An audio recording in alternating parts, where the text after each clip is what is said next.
So Sadhguru, what are some of the things that, all of us who are here listening to you, what are the one or two things that we can do tomorrow which will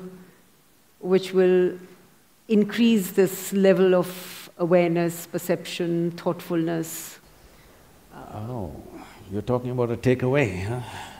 In a sense, but an enduring takeaway. It's not lighthearted, it's not, because we've heard a lot, and I'm sitting here and saying, okay, so what do I do differently tomorrow?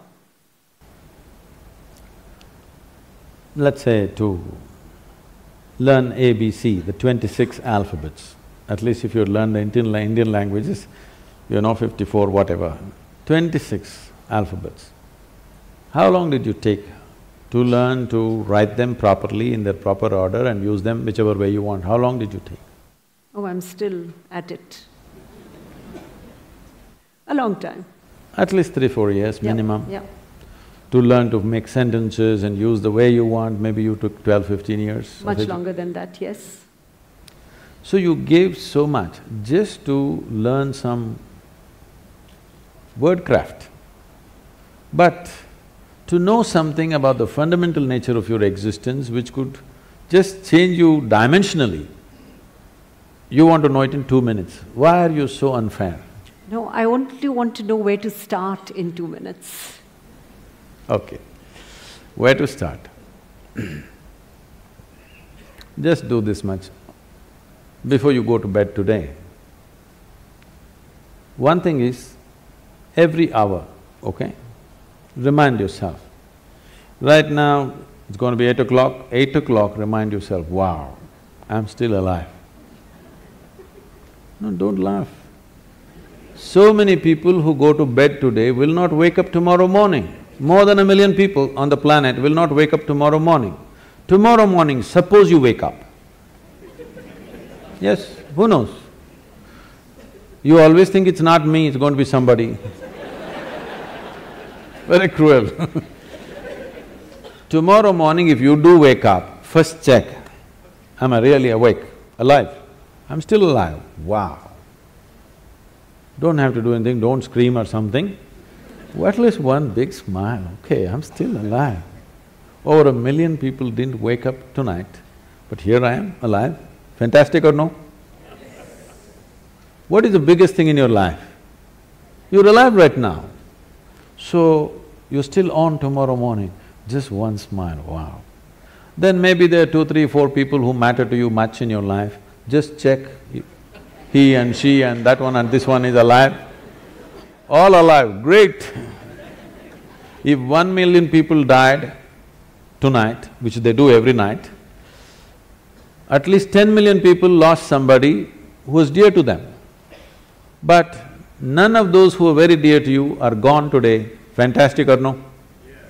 Another big smile, don't tell anybody. Just smile, okay.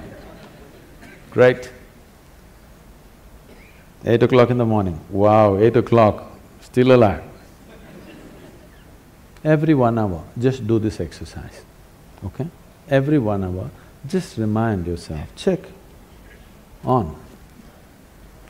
Please understand this. If you think about God, you will become hallucinatory. Only when you are conscious about your mortality will you want to truly know the nature of this life. When you know, you're on right now and tomorrow morning you may be poof, gone. Now you want to know, what the hell? What is this? I'm real right now, but tomorrow morning, gone. So many people who are so real and on, suddenly gone. Can't believe where did they go? But you thought about it for 10 minutes and then you got busy. You had to text, my father is dead. But remind yourself of your own mortality, let the question deepen. If you can do it every moment, it's great. If you cannot, at least once an hour, remind yourself that you're mortal. You're not immortal, you're mortal. If you know that you're mortal, suddenly you will see in a few days you have no time to do any nonsense which doesn't mean anything to you. You will do only what really matters to your life. You have no time to do any rubbish with anybody. You will have time only to do the best things that you want to do, what you truly care to do in your life, and nothing other than that. And that's what you should be doing because it's a very limited amount of time.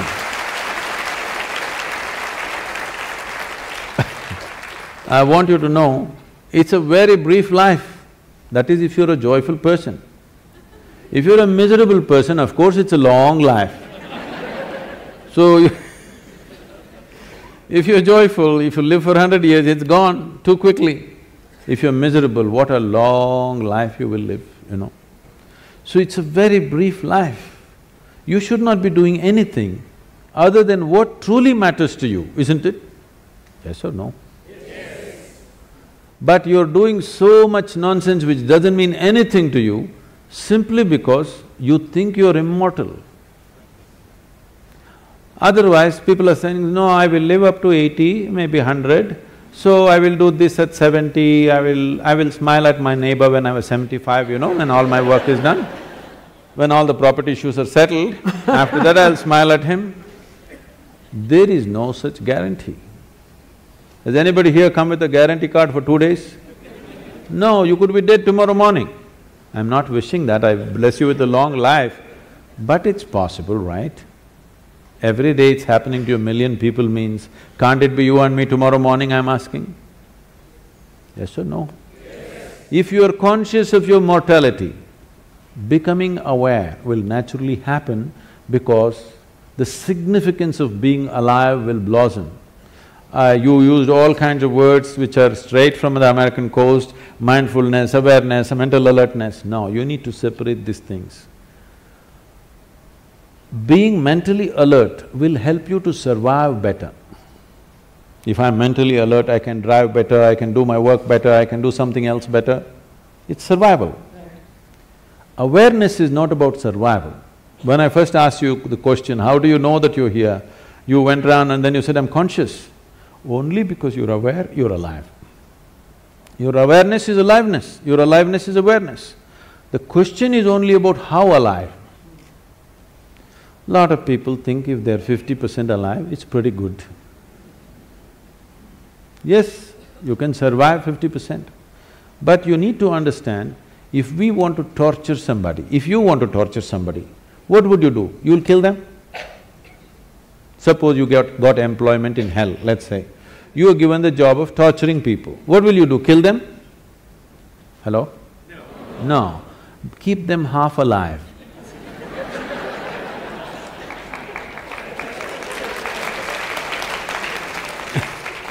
If you keep them half alive, that's called torture. So right now this is called self-torture. Maybe you're preparing for employment elsewhere. Because right from the age of 2 or 3, people, your parents are asking you, what will you become, what will you become, what… Well, I'm born as a human being, I'm supposed to strive to become a human being. See, every life on this planet, whether it is a bird, if it's a worm, insect, bird, animal, tree, whatever, every one of them is striving to become a full-fledged life, and that's all. A worm is trying to be a full-fledged worm, a tree is trying to be a full-fledged tree. That's all a human being also, to become a full-fledged human being. No, no, what will you become means what kind of job will you get from the age of 3. This madness has come because of this whatever the last century of poverty in the country, people are so deprived and they think if they don't have a job, they won't eat anything.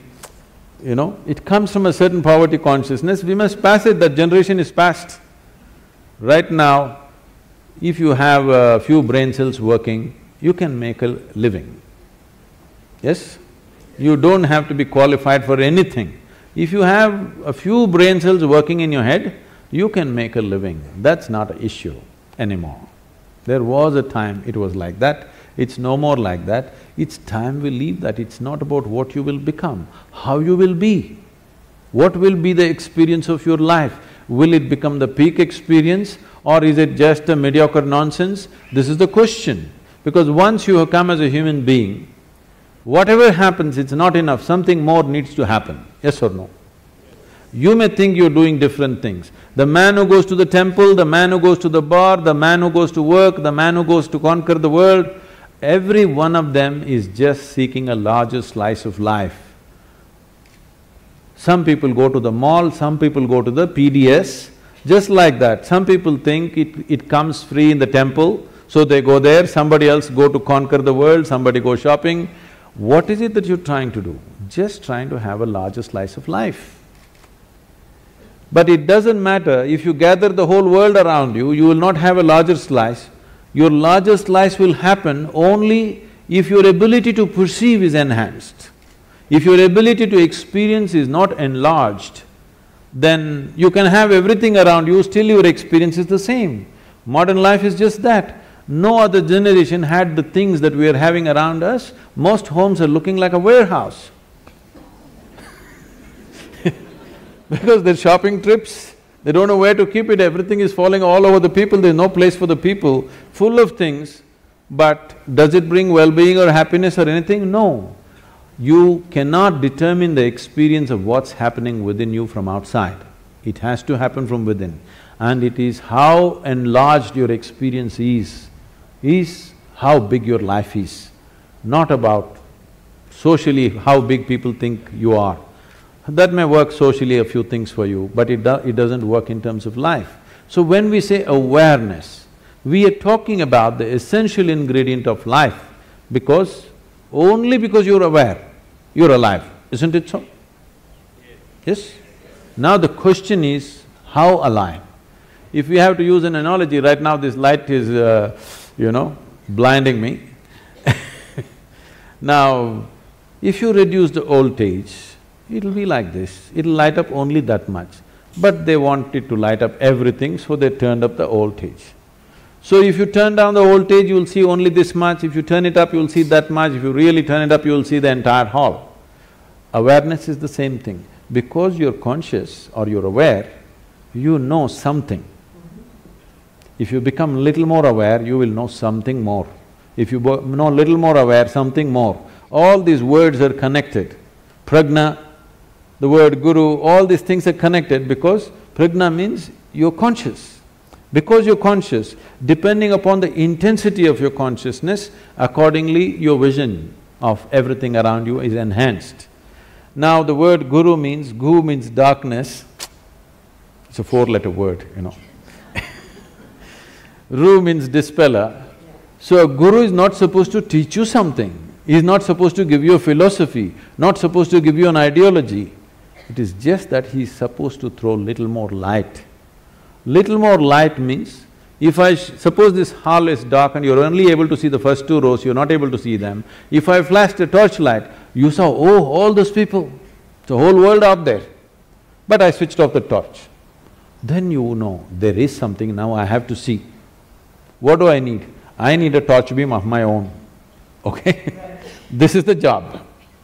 Because the children in the home where I'm staying, they're declaring, he's not like a guru, he doesn't talk like a guru, he doesn't look like a guru, he doesn't walk like a guru, he's not a guru. I'm very glad, I'm getting certified. Yes, yes.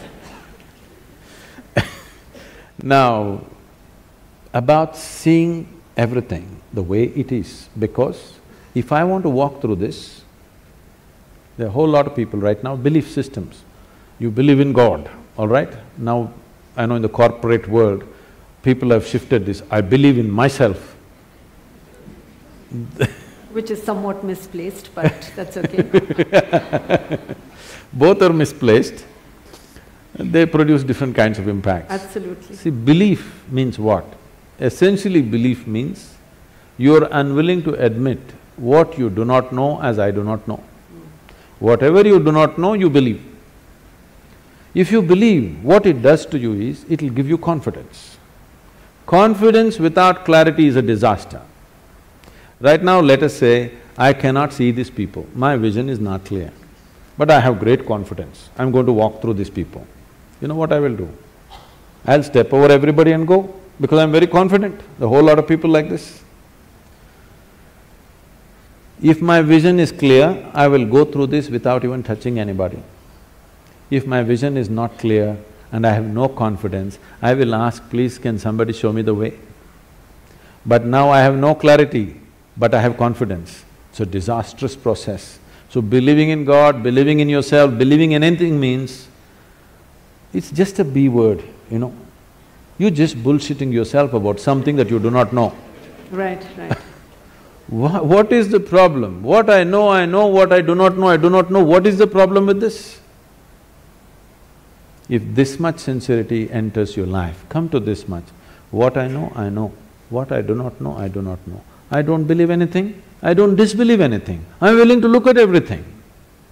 You will become a sensible human being, and every 1 hour you remind yourself you're mortal and celebrate with a smile that you're still alive. You will see wonders will happen to you. Thank you. Great.